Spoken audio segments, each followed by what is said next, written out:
मैं एडवोकेट जतिन आपके लिए आज लेके आया हूँ सेक्शन 324 ऑफ द आईपीसी। सबसे पहले हम इसकी डेफिनेशन से स्टार्ट करते हैं। 324 की आईपीसी की डेफिनेशन क्या बोलती है? Voluntary causing hurt by dangerous weapons और means. What a person is voluntary hurt by the use of dangerous weapon. कोई ऐसा इंसान जिसको आपने किसी डेंजरस वेपन से उसको हर्ट किया, मीन्स उसको चोट पहुंचाई।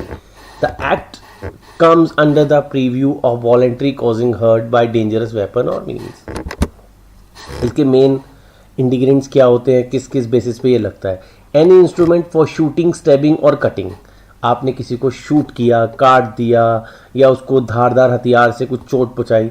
Any instrument use a weapon of offence that is likely to cause death. कोई ऐसा आपने वेपन यूज किया जिससे उसकी जान जा सकती थी। फायर और एनी हीटेड सब्सटेंस, कोई गर्म चीज से आपने उसको मारना चाहा, आग लगानी चाहिए। एनी टाइप ऑफ पॉइजन, कोई पॉइजन से आपने उसको मारना चाहा। Any corrosive substance, any explosive substance, any substance that is deleterious to the human body for inhaling, swallowing और receiving into blood. Any animal, आपने कोई जानवर उसके ऊपर छोड़ दिया। सो ये सब 324 के मेनली कंटेंट हैं जिसके रीजन से आपके ऊपर 324 लगता है। Punishment under section 324 of IPC. For an offence committed under section 324 of the IPC, the accused is punished with imprisonment which may extend to 3 years or a fine or both. आपको 3 साल की सजा हो सकती है, आपको फाइन और 3 साल की सजा हो सकती है, या आपको 3 साल की सजा और फाइन दोनों भी हो सकता है। वो जज के ऊपर डिपेंड है। जज कैसे आपको डिसीजन देता है, उसकी क्या कंसेंट है, वो जज के ऊपर डिपेंड करेगा। Is IPC section 324 is bailable?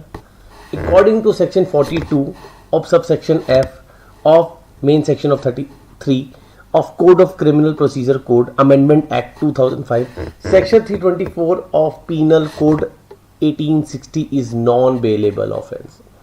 ये नॉन बेलेबल ऑफेंस है। आप सोचिए कि आपको ये नॉन बेलेबल है तो इसमें आपको इजीली बेल नहीं मिलती है, तो ये ध्यान रखिएगा।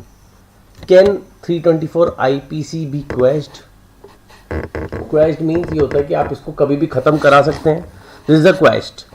As offence punishable under section 324 IPC is non compoundable being of serious nature. मैंने आपको ऑलरेडी बताया था ये नॉन बेलेबल है और नॉन कंपाउंडेबल है। Being of serious nature, how the court feels the continuations of criminal proceeding will be excise in fidelity and justice in case of demand that a dispute between the parties is put to end and peace is restored. It can order for quashing the FIR or criminal proceeding at its duty of the court to prevent continuations of unnecessary judicial process.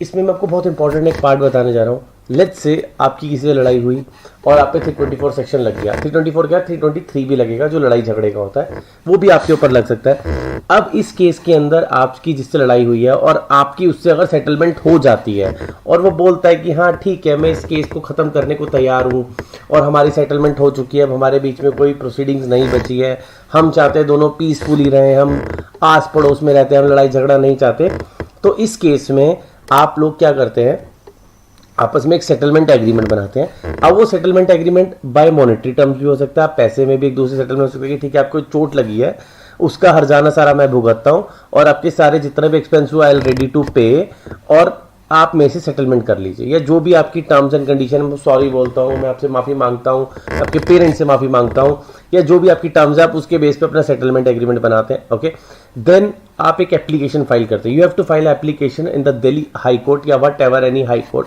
जो भी आपका local judiciary का high court पड़ेगा, local state का।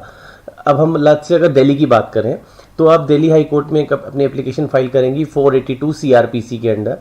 ये section आपको questioning का section देता है, inherent power of high court, जिसमें ऑन बेसिस ऑफ सेटलमेंट आप अपने इस एफआईआर को क्वैश करा सकते हैं।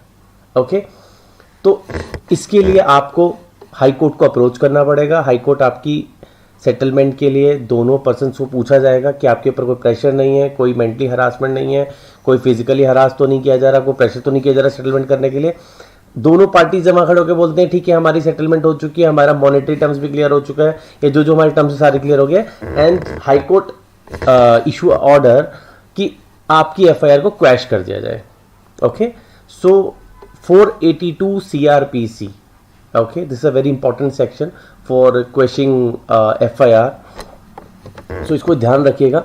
और अगर आपको कोई भी इन्फॉर्मेशन चाहिए तो आप, मेरा एक कॉन्टैक्ट नंबर है, मेरी ईमेल आईडी है, आप इस पे ईमेल करके कुछ भी क्वेश्चन रेज कर सकते हैं, आप कमेंट बॉक्स में डाल सकते हैं। अगर आपको वीडियो अच्छी लगी तो प्लीज़ लाइक सब्सक्राइब कीजिए, और अगर आपको कोई इन्फॉर्मेशन अच्छी लगी तो आपके किसी फ्रेंड्स को अगर इससे हेल्प हो सकती है तो आप उसको भी शेयर कर दीजिए। जो कंसल्टेंसी रहेगी और फ्री ऑफ चार्ज रहेगी, उसके कोई चार्जेस नहीं होंगे। Thank you so much for watching this video. Thank you.